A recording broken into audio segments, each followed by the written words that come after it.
इतरांनी केलेल्या चुकांमुळे आज या 3,500 परिवारांना या ज्या पेपरला काल परवा कोर्टाने आदेश दिले, उच्च न्यायालयाच्या त्या आदेशानुसार बाळासाहेब ठाकरे यांचा मला दूरध्वनीवरनं त्यांनी मला फोन केला होता आणि त्यांनी मला स्पष्ट सांगितलं की शिवसेना उद्धव बाळासाहेब ठाकरे खंबीरपणे उभं राहायला पाहिजे आणि त्याच्यासाठी उद्याच्या उद्या तुम्ही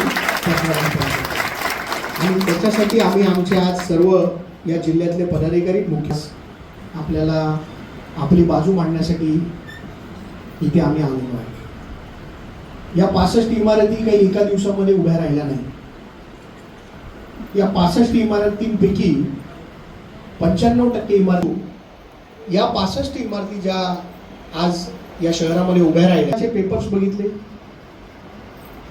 SBI, HDFC अशा महत्त्वाच्या बँकांनी या रहिवाशांना लोन्स दिले, बिल्डरचे पैसे मिळाले, जे बाकीच्या लोकांचे लागे बांधे होते त्यांना त्यांचे पैसे मिळाले। आज या लोकांवरती ते किती मोठं, कारण आयुष्यभराची कमाई त्यांनी त्या घरांमध्ये लावली आहे, हप्ते भरतायत रोज आणि आज आणि मग या लोकांनी कोणाकडे जायचं?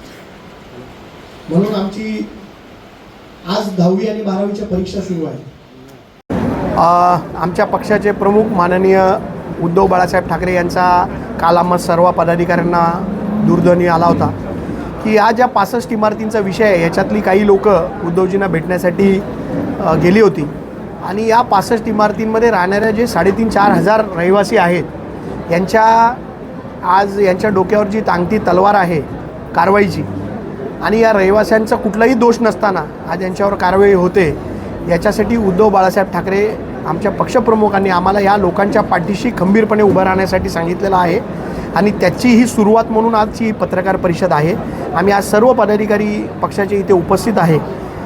ज्या लोकांनी ह्यांची फसवणूक केली त्यांच्यावर कोणतीही कारवाई न करता ज्या लोकांची फसवणूक झाली आहे त्या रहिवाशांवर आज कारवाई होते आणि 10वी 12वीच्या परीक्षा सुरू असताना या अशा पद्धतीची कारवाई करावी हे प्रशासनाचं दुर्दैव आहे। याच्यामध्ये प्रशासकीय अधिकारी जे इन्वॉल्ड आहेत, ज्यांनी रेराचे खोटे पेपर बनवले त्यांच्यावर कुठलीही कारवाई नाही, ज्यांनी खोटे रजिस्ट्रेशन केले त्यांच्यावर कुठलीही कारवाई नाही। याच्यात इथल्या स्थानिक नेत्यांचा त्यांच्यावरती डोक्यावरती वरदास्ता आहे म्हणून त्यांच्यावर कुठलीही कारवाई केली जात नाही। आज एक रजिस्ट्रेशन करायसाठी 3.5 लाख 2-2 लाख रुपये घेतले जातात। हे खोटे रजिस्ट्रेशन होतात कसे? आणि याच्यासाठी तुम्हाला मला फक्त एवढंच सांगायचं आहे की या रहिवाशांच्या पाठीशी शिवसेना उद्धव बाळासाहेब ठाकरे खंबीरपणे पक्ष उभा राहील आणि या लोकांवर कुठलीही कारवाई होऊ नये यासाठी जी रस्त्यावरची लढाई असेल तीही आम्ही लढू, त्याचबरोबर न्यायालयीन लढाई देखील आम्ही लढू आणि उद्या आमचे महापालिकेचे आयुक्त आहेत त्यांची देखील आम्ही या विषयासाठी सर्व पदाधिकारी भेट घेणार। आदित्य ठाकरे मंत्र्यांना याबाबत हो, आमच्या पक्षाचे नेते आदित्य ठाकरे साहेब हे वेळ घेणार आहेत मुख्यमंत्र्यांची आणि या विषयासाठी आम्ही मुख्यमंत्र्यांची देखील भेट येत्या काळामध्ये घेणार आहोत। केडीएमसीने इशारा दिला आहे की संबंध बघा, या लोकांच्या पाठीशी उभं खंबीरपणे राहण्याचा निर्णय आम्ही पक्षाने आमचा घेतलेला आहे आणि कुठलीही जेव्हा कारवाई होईल त्याला सामोरं जाण्यासाठी आम्ही सगळे तयार आहोत। शेवटी आमचा पक्ष नागरिकांसाठी आहे आणि नागरिकांवर अशी जर कारवाई होत असेल तर आम्ही पक्ष म्हणून या नागरिकांच्या पाठीशी जिथे जिथे कारवाई होईल तिथे आम्हाला बोलवलं जाईल, तिथे आम्ही या लोकांच्या पाठीशी खंबीरपणे उभं। तुम्ही मगाशी म्हणालात डॉक्युमेंट जे बघा, रेराचे डॉक्युमेंट्स ज्यांनी बनवले, ज्यांनी महापालिकेचे खोटे स्टॅम्प बनवले, ज्यांनी रेराचे कागदपत्र खोटे बनवले, ज्यांनी खोटे रजिस्ट्रेशन केले, ह्या केसमध्ये अशा एकाही व्यक्तीला अजूनपर्यंत अटक झालेली नाही किंवा कारवाई झालेली नाही किंवा त्यांनी बनवलेले खोटे स्टॅम्प अजून जमा केलेले नाही। म्हणजे तुम्ही विचार करा, याच्यामध्ये ही कारवाई फक्त दाखवण्यासाठी केली जाते का? हा आमचा प्रश्न आहे आणि प्रशासनाला आमचं एवढंच म्हणणं आहे की तुम्ही ज्यांनी फसवणूक केली त्यांच्यावर सोडून ज्यांची फसवणूक झाली त्यांच्यावर कारवाई करता, हा मुद्दा मूळ आहे। 65 बिल्डिंगमध्ये काम करणारा लेबर, त्या बिल्डिंगमध्ये काम करणारे इलेक्ट्रिशियन अशा नावाने त्या 65 लोकांची लिस्ट आहे। मी ती तुमच्याकडे आज देईल, माझ्याकडे ती डॉक्युमेंटमध्ये आहे।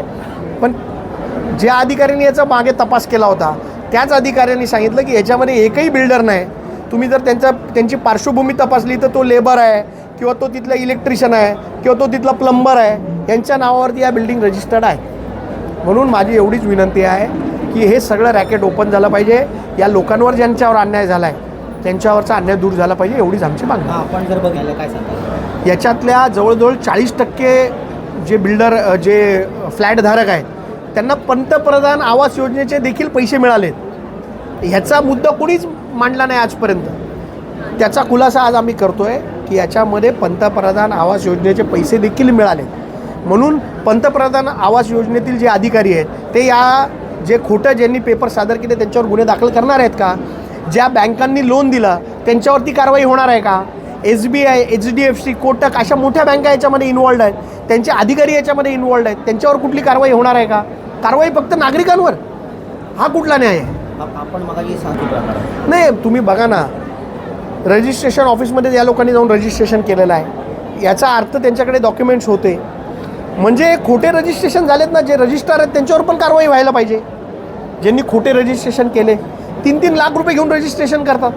माझं एवढंच म्हणणं आहे की या सगळ्या मुद्द्यांवरती आम्ही प्रशासनाला धारेवर धरणार आहे आणि या नागरिकांच्या बाजूनी खंबीरपणे उभा आहे. तुम्ही मगाशी म्हणाला राजकीय वर्ध असतं आहे. जे खोटे पेपर बनवणारे लोक आहेत ते इथल्या राजकीय नेते आहेत जे डोंबिवलीतले, त्यांच्या मागे पुढे फिरत असतात. कधी त्याची चौकशी त्याचीही व्हायला पाहिजे आणि ते पण खुलासा आम्ही पुढच्या पत्रकार परिषद करू